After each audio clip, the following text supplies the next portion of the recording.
신 뜻을 위하여 라는 제목으로 하나님의 말씀을 증거하도록 하겠습니다. 오늘 먼저 2장 12절의 말씀을 함께 봉독합시다. 스크린에 나오고 있습니다만 여러분 가지고 있는 성경으로 함께 읽었으면 좋겠습니다. 시작! 그러므로 나의 사랑하는 자들아, 너희가 나 있을 때뿐 아니라 더욱 지금 나 없을 때에도 항상 복종하여 두렵고 떨림으로 너희 구원을 이루라. 아멘. 이 말씀은 간단하게 보시면 그러나 마지막에 두렵고 떨림으로 너희 구원을 이루라 하는 말씀 때문에 아주 해석하기가 난해합니다. 그래서 먼저 이 말씀을 우리가 이해를 하고 넘어가야지 오늘 본문의 말씀 전체가 여러분 이렇게 조명이 되어줄 줄 믿습니다. 바울은 오늘 말씀에서 두렵고 떨림으로 이 말씀을 참 자기 자신에게도 그리고 앞으로 우리가 신앙생활 하는 우리에게도 필요한 말씀이라 그렇게 강조하고 있습니다. 우리가 평생 구원받았는지 아닌지 두렵고 떨리게 그렇게 살아가라 하는 그런 뜻이 아닙니다. 우리는 모두 하나님의 은혜로 구원을 받았죠. 아멘이십니까? 그러므로 구원받은 우리는 구원의 확신을 가지고 살아가는 것이 마땅합니다. 구원받은 사람은 그 마음에 예수님을 모시고 이제 하나님께 영광을 돌리는 사람으로 거듭났습니다. 그러한 우리는 성령께서 스스로 하나님을 기쁘시게 할 것을 사모하게 합니다. 내가 어떤 것으로 하나님께 영광을 들려줄 수 있을까? 내가 어떻게 하면 하나님의 기쁨이 될 수 있을까? 그런 고민을 우리는 사모하면서 한다는 것입니다. 그것을 바로 성화라고 합니다. 성화의 과정입니다. 그러므로 두렵고 떨림으로 하는 뜻은 구원을 받았나 안 받았나 하고 갸우뚱하는 그런 신앙의 모습이 아니라 우리는 이미 구원받았다 하는 전제하에서 그 다음으로 성화되는 과정을 빗대어서 표현을 하고 있는 것입니다. 성화 과정이라는 것은 성도 개개인의 삶을 거룩하게 하시기 위해서 성령 하나님께서 반드시 인간의 본인의 결단과 노력을 요구하시고 계신다는 것이죠. 우리의 신앙은 결단과 가만히 있으면 되어지는 것이 아닙니다. 분명히 결단이 필요합니다. 그리고 그에 따른 노력이 필요합니다. 그것을 성화의 과정 가운데 성령님께서 우리들에게 친히 요구하고 계신다는 것이죠. 그래서 거룩한 부담감이다 라고 할 때 부담감은 누가 그것을 환영하는 사람 누가 있겠습니까? 그런데 그것을 통하여서 우리가 더욱더 예수님 닮아가는 과정을 가지고서 우리들에게 성령 하나님께서는 인도하고 계신다는 것입니다. 왜냐하면 인간의 내면적인 성향뿐만 아니라 외면적인 삶에 있어서까지 죄의 부패에서 떠나 그리스도의 형상을 닮아갈 수 있도록 하기 위한 것입니다. 이것은 죄인으로서 가졌던 마음의 속에 공포와 근심을 버리고 참된 기쁨과 참된 평안을 누리게 하면서 자발적으로 우리 스스로 자신의 삶을 통하여 하나님께 영광을 돌리게 한다는 것입니다.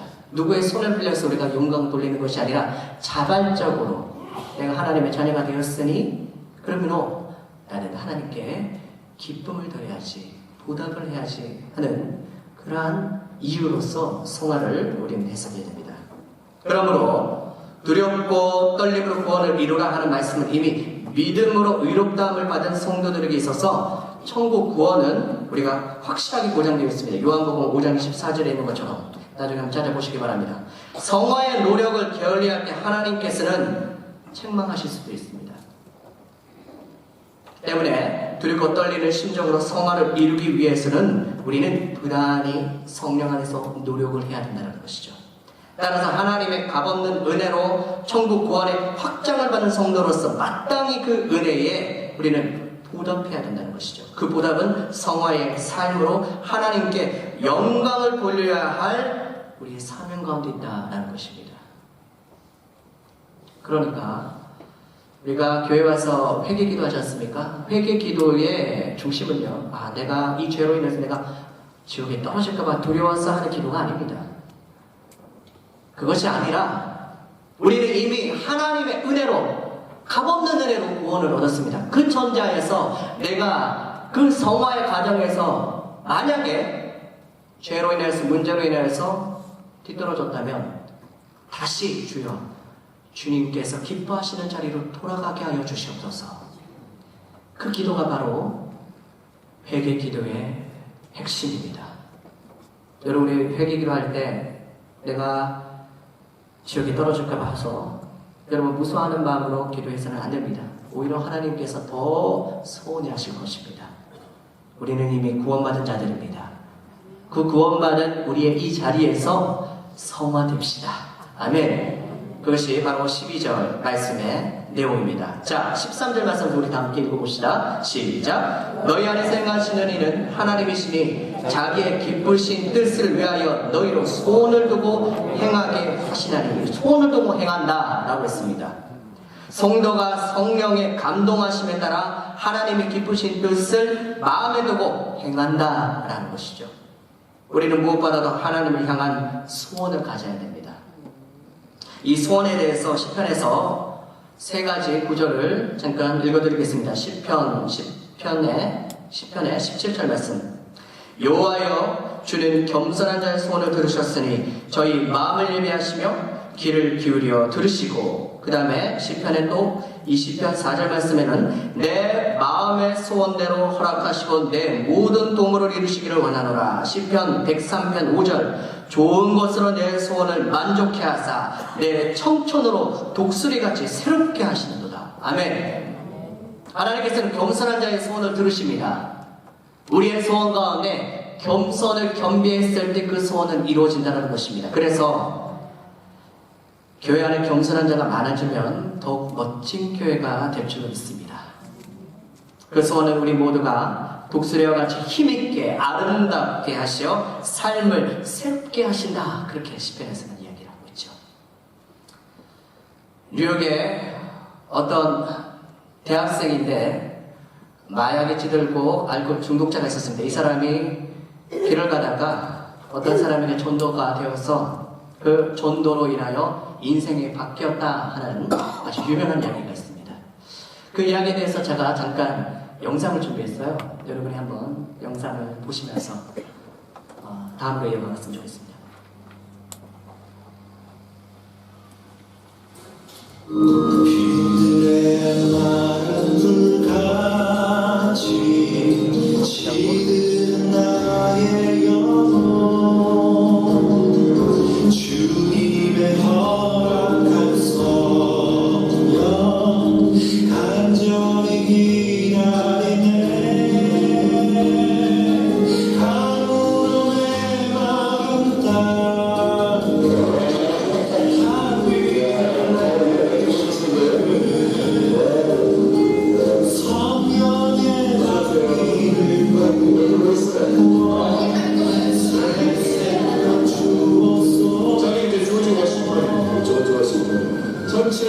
사실 시국에서 들고 다니고 거리에서 우리가 전도지 뿌리는 일들 세상 사람들이 보기에는 미련한 거요. 전도에 미련한 것이라고 했는데 참 위열한 모습이다. 우리가 영어로 많이들 얘기하죠. 위열한 모습이다. 그런데 가장 위열한 모습으로 복음 선포한 분이 계시고 그 퍼포먼스가 있습니다. 그게 뭘까요?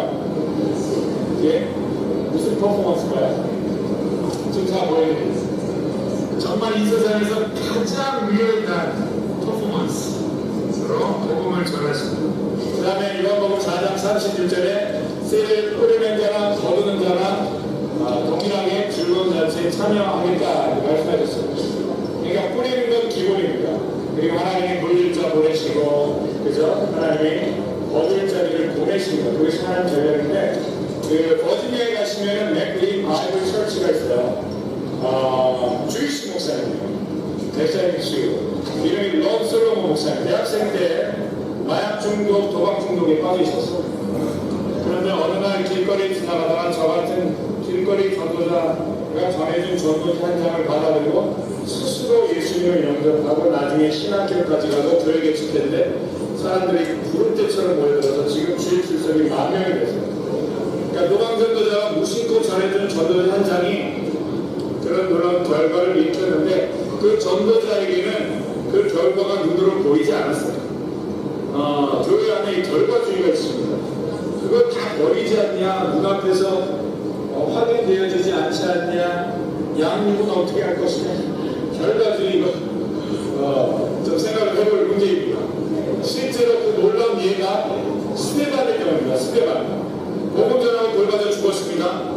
사도 바울이 그 숨어 있었던 사울이 그렇게 쓰임받을 줄 스데반 눈에는 결과가 보이지 않았었습니다. 그러나 하나님 위대한 복음 전파자가 하나님의 소시자. 아멘. 오늘 여러분들의 무심코 전해진 전도자 한 장이 그들이 받지 않을지라도 혹시 모르겠습니다. 마지막 시대에 사도 바울과 같이 쓰임받을 자들이 있을 수도 있던가? 있다. 한번 하시죠.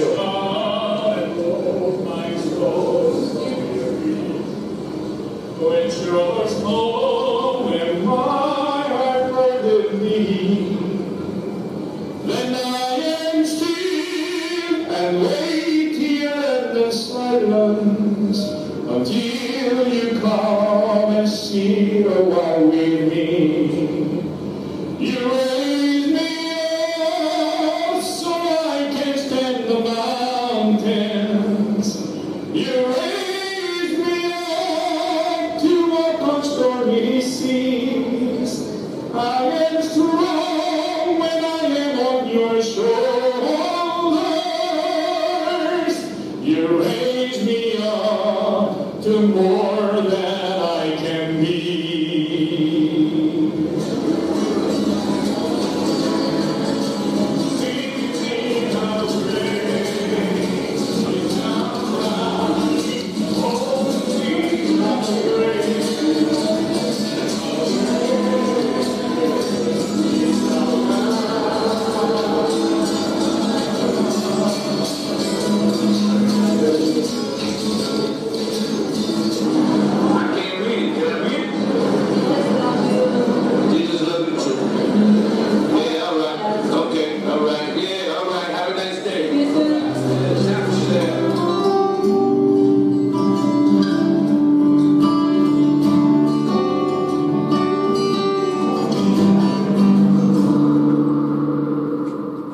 감사합니다. 이재용 목사님이라고 합니다. 뉴욕에서 지금 길거리 전도자로 지금 활동하고 계시는데 이분이 참 재밌는 것이 아까 전에 찬양하실 때 목소리 굉장히 좋으셨죠. 원래 서울 음대 성악가 출신입니다. 본래 뉴욕에 가서 유학생으로 그렇게 가셨다가 하나님을 만났고 그곳에서 하나님의 놀라우신 인도하심에 다 인생이 변화가 됐어요. 아까 전에 어떤 전도자 한 사람을 통하여서 큰 목회를 하게 되는 그러한 한 청년의 이야기도 같이 들었습니다. 목사님 아까 전에 거기서 말씀하셨습니다. 교회 안에 결과주의가 많다. 그 결과주의는 교회뿐이겠습니까? 우리 세상 어느 곳에 가든지 결과를 요구하고 또 결과 때문에 일이 되어지고 안 되어지고 하는 것을 쉽게 판단하게 됩니다. 하나님께서는 결과로 움직이시는 분이 아니시라 그 과정 또한 중요하게 생각하십니다. 아까 전에 12절의 말씀에 성화의 과정이라고 아주 처음부터 아주 지루하게 여러분에게 설명을 드렸습니다. 성화의 과정이 이렇게 중요한 것입니다. 우리가 어떻게 변화가 되는지는 지금은 알 수가 없습니다. 믿음은 금방 드러나는 것이 아닙니다. 하나님의 때가 되면 그 때에 따라 하나님께서는 열매를 맺게 해주신다는 것입니다. 내 안에, 내 가정에, 내 교회에, 나의 직장에 하나님의 나라가 이제 도래할 것을 이제는 오늘 이 시간부터 우리는 꿈꾸시기 바랍니다. 하나님은 꿈을 주시는 분이십니다. 당장의 한푼에 감사하고 당장의 육신적인 내 개인적인 문제 해결에 울고 웃는 그런 사람이 되지 말고 하나님의 나라를 이루는 일에 헌신하시는 그런 우리가 되기를 소원합시다. 사도 바울은 빌립보 교인들에게 특별히 또 당부합니다. 14절 말씀에서 모든 일을 원망과 시비가 없이 하라. 이 말씀은 다시 풀이하면 무슨 일이든지 불평과 시비를 하지 마시기 바랍니다. 이런 뜻입니다.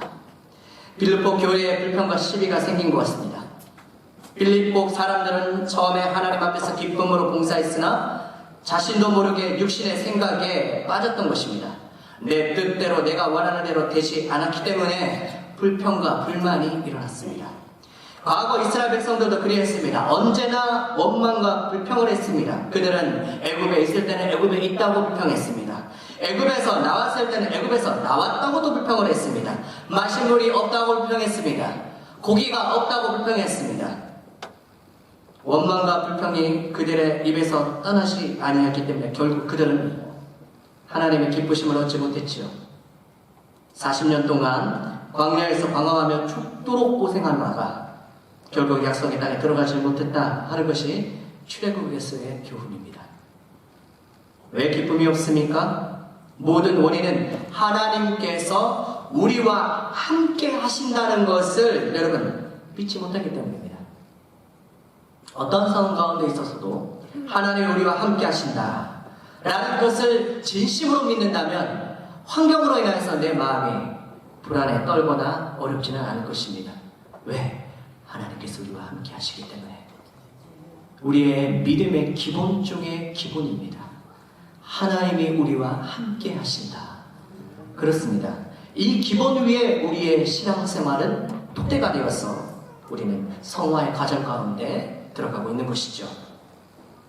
가나안 땅에 보내어진 10명의 정탐꾼을 여러분 기억하십니까? 그들은 상황의 어려움을 강조하면서 오히려 애굽으로 돌아가자 그렇게 이야기했어요. 그런데 상황보다도 우리와 함께 하시는 하나님의 약속을 따르고 반드시 이 땅을 주께서 우리에게 주시리라 했던 여호수아와 칼렙의 고백을 통하여서 역사는 움직였습니다. 우리는 사람을 바라보아서는 안 됩니다. 훌륭한 리더는 어떤 사람입니까? 과거나 현재의 상황에 얽매이지 않습니다. 리더는 미래를 내다볼 수 있는 사람이어야 합니다. 비전이 없으면 행동에 있어서도 일관성이 없기 마련입니다. 그때그때 상황에 따라서 우왕좌왕하며 움직이기 때문입니다. 그러나 비전이 있으면 일관성을 가져다 줍니다. 사랑하는 성도 여러분, 상황을 바라보기보다 하나님께서 기뻐하시는 마음을 여러분 쫓아가시기 바랍니다. 그래야면은 우리 마음에 하나님께서 더 큰 확신을 주십니다. 처음에는 아주 손바닥만한 그런 구름과 같은 우리의 믿음, 그것도 보지 않을 때도 있어요. 그러나 하나님께서 나와 함께 하심을 믿습니다 라고 한다면 그 작은 구름이 큰 먹구름이 되어서 하나님의 은혜의 단비를 우리 가운데, 우리 삶 가운데, 우리의 환경 가운데 내리게 해주시려 믿습니다. 아멘. 2장 15절 말씀 우리 다시 한번 여러분 읽으시면서 봤으면 좋겠습니다. 시작. 이는 너희가 흠이 없고 순전하여 어그러지고 거스리는 세대 가운데서 하나님의 흠없는 자녀로 세상에서 그들 가운데 빛들로 나타내며. 아멘. 너희가 흠이 없고 순전하여 어그러지고 거스리는 세대 가운데, 그렇게 이야기했죠. 하나님의 흠없는 자녀로 세상에서 빛들로 나타내었다. 우리는 세상의 빛, 그렇습니다. 하나님의 빛의 자녀들입니다. 우리가 살아가는 세상에는 더 이상 사랑도 없고 강령도 없는 것처럼 느껴집니다. 대신 미움과 경쟁만이 가득하죠. 몇 푼 돈 때문에 싸우고, 그리고 심지어는 사람을 죽이는 일까지 일어나는 것이 바로 세상입니다. 우리 안에 죄성이 있어서 언제나 우리가 나태해지는 순간에 슬그머니 나타나 육의 것을 취하라고 우리를 유혹합니다. 세상은 유혹이 가득한 곳이죠. 독버섯을 잘 보면요, 아주 아름다운 색깔들로 그렇게 되어 있습니다. 세상 유혹에 넘어가면 사람의 마음에 악한 독버섯이 하나 둘 자라나기 시작합니다. 그리고 마침내 쑥대밭처럼 퍼지게 됩니다. 예부터 우리나라에서 쑥대밭이라고 하면 척박한 땅을 상징하죠. 다른 채소를 심을 수 없고 소산을 기대하기 어려운 그런 밭을 쑥대밭이다, 그렇게 이야기합니다. 그것을 요즘은요 초토화라는 뜻도 가지고서 설명을 하더라고요. 초토화다, 끝났다는 뜻이죠. 하나님께서는 우리 마음밭에 은혜의 씨를 뿌려 기쁨으로 거두시기를 원하십니다. 아멘. 미움과 경쟁이 가득한 세상에서 오직 복음이 살 길이라고 여러분 확신하시고 기쁨의 단을 거두시는 여러분이 되시기를 주님의 이름으로 축원합니다. 그러기 위해서는 내가 먼저 하나님의 흠없는 자녀가 되어야 된다는 것이죠. 하나님의 자녀는 언제나 부지런하게 게으르지 말고 열심을 품고 주를 섬겨야 하는 모습입니다. 기도와 묵상 그리고 하나님의 말씀을 부지런히 읽음으로 인하여서 하나님의 자녀로서 하나님의 아버지를 닮아가는 것이죠. 아멘. 국가대표 축구 선수가 있다고 생각합시다. 경기를 합니다. 그런데 만약 그 국가대표 선수들이 입었던 유니폼이 더러워질까봐 두려워서 경기를 한다면 여러분 그 경기를 만족할 수 있겠습니까? 가끔 예수 믿는 가정에서 흔히 볼 수 있는 것이 자녀들이 이렇게 이야기를 한다고 합니다. 너무 교회에 집중하지 마라. 무엇이든지 적당히 해야지. 지나치게 교회 봉사나 신앙생활 하는 것은 옳지 않는다고 오히려 학생의 신분을 더 강조합니다. 교회에서 많은 시간을 보내지 말고 그렇게 열심히 안 해도 너 안에 다른 사람이 하니까 너는 그냥 적당히 하고 그냥 집으로 빨리 들어와. 그렇게 이야기를 하죠. 이는 자녀들이 하나님을 통해 크게 변화되는 것을 부모가 어쩌면 두려워하고 있는지도 모르겠어요. 유니폼이 더러워지는 것을 두려워하는 선수와 이것이 무엇이 다르겠습니까? 이미 우리의 삶은 경기장에 보내어진 상태입니다. 우리 모두는 예수님이라는 유니폼을 입고 믿음의 경주를 하고 있는 것이죠. 그런데 부모의 잘못된 마음 때문에 자녀들이 경기장에서 최선을 다해 싸우지 못한다는 것입니다. 적당히 하는 신앙은 결코 세상이라는 상대를 향하여서 우리가 이길 수가 없다는 사실을 우리는 기억해야 됩니다. 자녀가 학교에서 배운 내용을 모르면 혼을 내며 가르치지만 성경 말씀을 모른다고 하면 신경도 쓰지 않습니다. 자녀가 대학에 떨어질까봐 벌벌 떨면서 지옥에 떨어지는 것은 자녀가 지옥에 떨어지는 것은 아무렇지도 않다. 그렇게 생각되어지는 것 굉장히 위험한 생각이죠. 사랑하는 성도 여러분, 하나님을 믿는 길이 옳은 길이라 여러분이 선택을 하셨다면 그 방향에 확신하십시오. 인생에 있어서 속도는 그렇게 중요하지 않습니다. 하나님은 우리를 삶의 길, 생명의 길로 인도하시고 그 길로 인하여서 우리를 성화되게 하십니다. 성화는 그렇습니다. 예수님 닮아가는 길이죠. 그 길을 부모 되시는 여러분께서 먼저 행동하시기 바랍니다. 그리고 결단하시기 바랍니다. 지금은 어린 자녀이기 때문에 부모의 말을 잘 들을 수 있습니다. 그렇게 큰 속을 썩이지 않을 때입니다. 그런데 점점 여러분의 나이가 되어지는 자녀들이 혹시 모르겠어요. 많은 일들로 우리가 부모가 이제는 감당할 수 없는 문제들로 속 썩인다면 여러분 어떡하시겠습니까? 그때는 같이 손잡고 기도하자 하더라도 그 마음에 성화의 가정이 없기 때문에 쉽게 기도의 문을 열 수가 어려울 것입니다. 우리가 최선을 다하는 것은 무엇을 위하기입니까? 만족을 얻는 것, 곧 하나님의 기쁘신 뜻대로 순종하며 최선을 다할 때 주님은 그것을 반드시 결과되게 하신다는 것입니다. 아멘.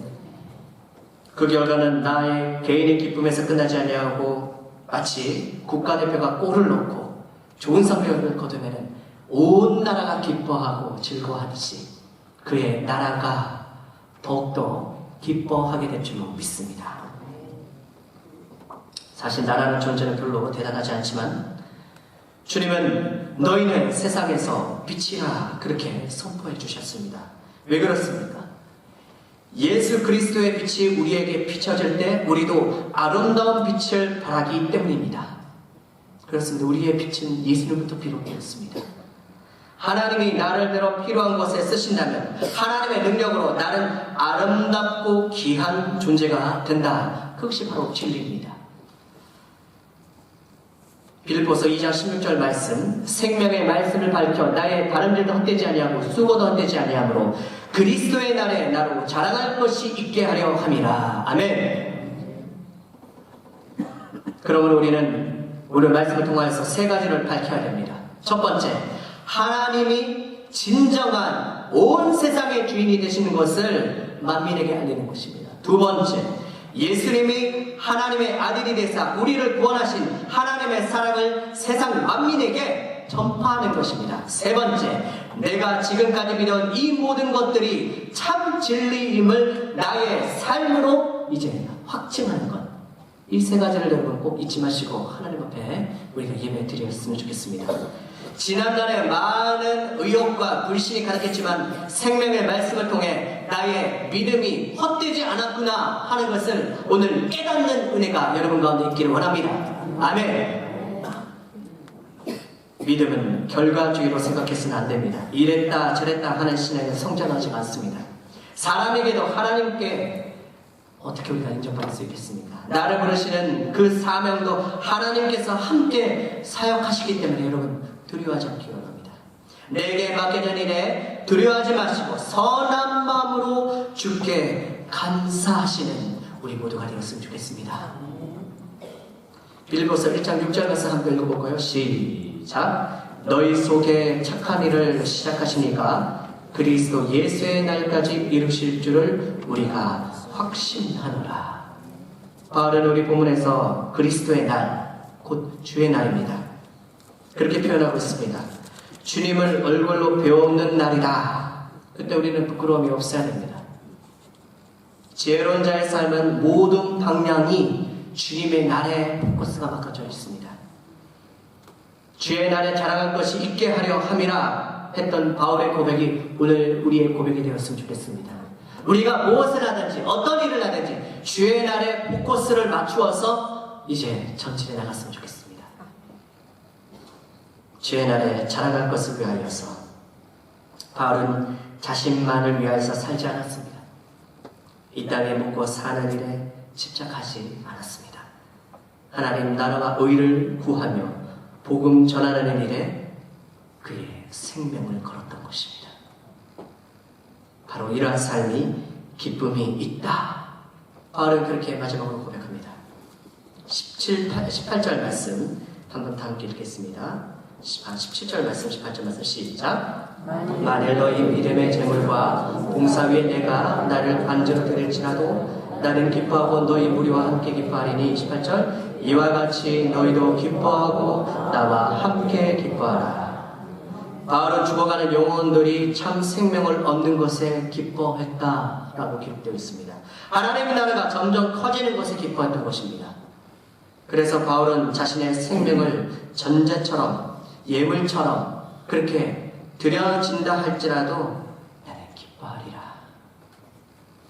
주의 날에 하나님 앞에서 자랑할 것이 많음을 여러분 우리의 기쁨의 1번지가 되게 여러분 기도하시기 바랍니다. 나의 기쁨의 1번지는 주를 기쁘시게 하는 것, 하나님을 기쁘시게 하는 것.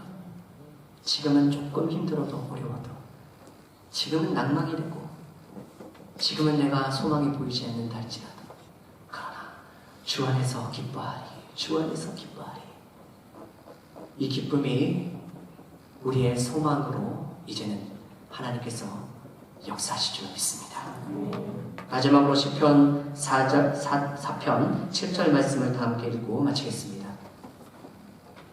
시편 읽겠습니다. 시작. 주께서 내 마음에 두신 기쁨은 저희의 곡식과 새 포도주의 풍성할 때보다 더하니이다. 우리가 사랑하는 다윗, 그는 그의 기쁨이 왕이 된 것을 기뻐하지 않았고, 그가 전쟁에서 이긴 것을 기뻐하지 않았고, 오직 나의 기쁨은 저희의 곡식과 포도주를 풍성할 때보다 어느 때보다도 하나님과 가까이 교제하는 것. 주님이 나를 사랑한다. 그렇게 음성으로 응답해 주시는 그 주님의 음성으로 그는 기뻐했다. 그 기쁨의 풍성함을 어떤 것도 비교할 수 없다. 그렇게 이야기를 했습니다. 주의 날에 하나님의 기쁘심을 함께 이루어가는 저와 여러분이 되기를 소망합니다. 구원받는 자의 생명에는 이 세상을 이길 힘을 주셨습니다. 이길 힘은 이 세상에서 지혜가 아니요, 이 세상에서 나의 스펙도 아니요, 나의 어떠한 재력도 아니요, 그렇습니다. 하나님으로 인하여서 우리는 이기는 것입니다. 하나님으로 인하여서 우리는 승리하는 것입니다. 하나님의 이름으로 인하여서 우리는 성공하는 것입니다. 할렐루야. 하나님 안에서 우리가 모두가 기뻐하며 우리 사랑하는 교회와 그리고 성도님들의 삶을 통하여서 더욱더 축복되는 그러한 우리의 신앙생활, 성화의 과정을 여러분 기쁨으로 누리시는 오늘 저와 여러분이 되시기를 간절히 소망합니다. 기도하시겠습니다. 할렐루야.